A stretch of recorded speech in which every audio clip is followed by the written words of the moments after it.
మాటలకు అందని సందర్భం ఆ ఇద్దరు కనుక కోటన్న ఆత్మకు శాంతి చేకూరాలి, ఆ కోటన్న కుటుంబానికి ఆత్మశాంతి కలగాలి. ఆ కోటన్న నేను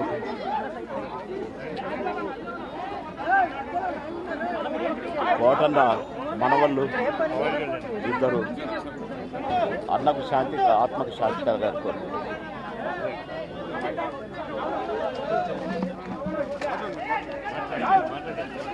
అన్నయ్య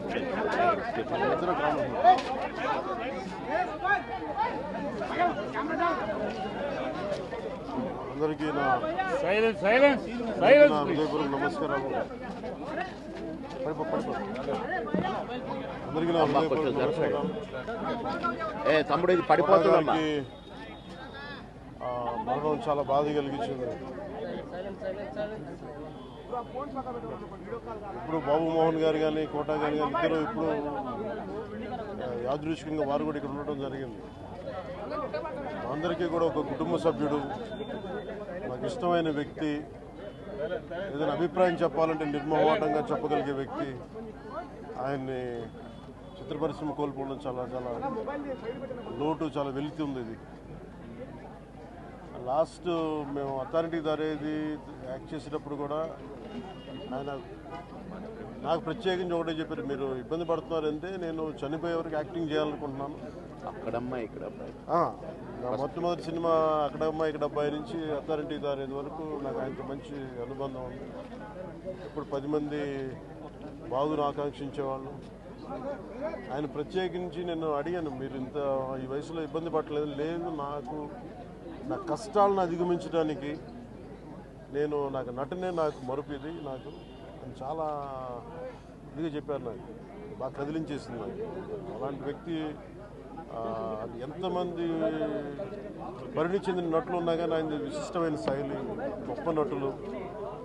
ముఖ్యంగా బాబు మోహన్ గారు, ఆయన కాంబినేషన్ మటుకు మేమందరం విపరీతంగా ఎంజాయ్ చేసేవాళ్ళం. అలాంటి వ్యక్తి ఈ రోజున మేము కోల్పోవడం నిజంగా చాలా బాధ కలిగించింది. మనస్ఫూర్తిగా వారి కుటుంబ సభ్యులకి మనస్ఫూర్తిగా నా సానుభూతిని తెలియజేస్తూ వారి ఆత్మకి శాంతి చేకూరాలని మనస్ఫూర్తిగా ఆకాంక్షిస్తున్నాను, మనస్ఫూర్తిగా ప్రార్థిస్తున్నాను.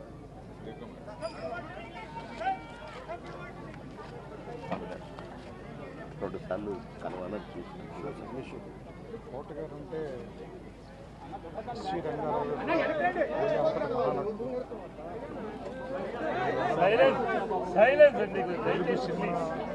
క్యారెక్టర్ నటులు చరిత్ర ముగిసిపోయింది నేను భావిస్తున్నాను. నాకు ఫాదర్ ఫిగర్ అంత గొప్ప నటుడిని కెమెరా వెనకాల నుంచి చూసే అదృష్టం చాలాసార్లు ఆయనతో పనిచేసే అవకాశం దొరికింది. చాలా అదృష్టంగా భావిస్తున్నాను. వ్యక్తిగతంగా కూడా ఆయనతో నాకు చాలా పనిచేయాలి. ఆయన ఇంటికి కూడా రావటం, సినిమా షూటింగ్ చేసిన సమయంలో కూడా ఆయనతో మాట్లాడటం చాలా బాధాకరమైన ఆత్మశాంతి కలిగాను. ఆయన కుటుంబానికి నా సానుభూతి.